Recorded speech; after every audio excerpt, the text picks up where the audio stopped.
Welcome to Crime and Music. I'm Michelle L. This week we're going to talk about Marvin Gaye. So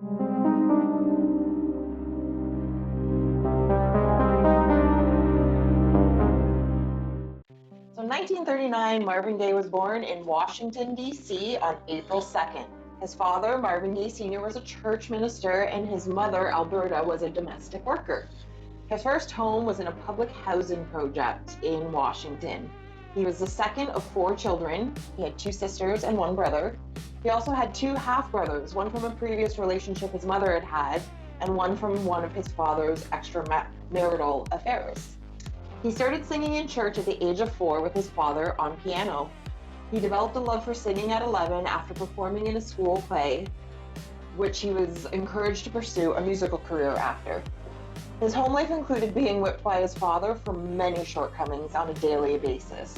His sister even said that Marvin was beaten often from the age of 7 well into his teenage years. Marvin started taking singing more seriously in high school. In the 50s, his family moved to another public housing project where he joined several doo-wop groups. At 17, he dropped out of high school and he enlisted in the United States Air Force. He later stated he lost his virginity to a local prostitute. He faked mental illness and was given a general discharge from the Air Force. In the early 60s, after leaving the Air Force, he formed the vocal quartet, the Marquis. Harvey Farquhar, who was a founder, put him in his group, Harvey and the Moonglows.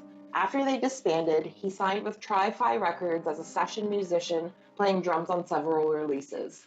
Marvin then ventured into a solo career, where his initial recordings failed commercially. In 1962, he was the co-writer of the Marvelettes track Beechwood 45789, where he also played the drums. His first solo hit was Stubborn Kind of Fellow. Around this time, he joined the first Motown Revue. In 1963, he married Anna Gordy and released hits such as Hitchhike and Pride and Joy. In 1964, he released a collaborative album with Mary Wells called Together, with a double A-sided single, Once Upon a Time and What's the Matter with You, Baby. In 1965, he also scored hits with Can I Get a Witness and How Sweet It Is to Be Loved by You. Later that year, he came out with I'll Be Doggone and Ain't That Peculiar. In 1966, he released the duet It Takes Two with Kim Weston. He released albums When I'm Alone I Cry, Hello Broadway, and a tribute to the great Nat King Cole. A live album recorded at the Copacabana, which was to be released in 1967, was shelved due to fighting over control over the project.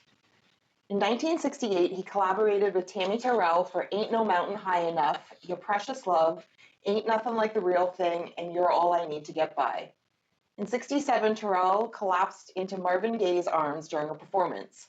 She was rushed to the hospital where doctors discovered a malignant tumor in her brain. On October 6, 1968, Marvin Gaye sang the U.S. national anthem during Game 4 of the 1968 World Series. In 1969, he released the hits Too Busy Thinking About My Baby and That's the Way Love Is. His album MPG became his first #1 album on the R&B album charts. During this time, he co-wrote and produced Baby I'm For Real and The Bells for the originals. In 1970, Tammy Terrell died in March. After a bout of depression, he sought out a position on the Detroit Lions football team. The Lions played along, but in the end declined his invitation to try out, owing it to legal liabilities and fears of possible injuries that could affect his music career. He recorded What's Going On after witnessing an act of police brutality at an anti-war rally in Berkeley. His label refused to release the song in fear that the song was too political. He decided by not releasing any further new material until the label released his music was his choice of action. The song was released in 1971, reaching #1 on the R&B charts. Gaye released his first multi-million selling album, What's Going On, with the hit singles Mercy, Mercy Me and Inner City Blues. He received 2 Grammy nominations for the album. In 1971, Marvin Gaye signed a $1 million deal with Motown. He began recording the album You're the Man. He then relocated to Los Angeles to produce the soundtrack and score for the thriller movie Trouble Man, released in 1972. In 1973, he released the album Let's Get It On. In 1973, he released the album Let's Get Into It. Other singles released were Come Get This and You Sure Love to Ball. In 1974, Gaye's final duet project was with Diana Ross, which was titled Diana and Marvin. He started a concert tour, resulting in the release of the live album Marvin Gaye Live. He continued to tour through 1975.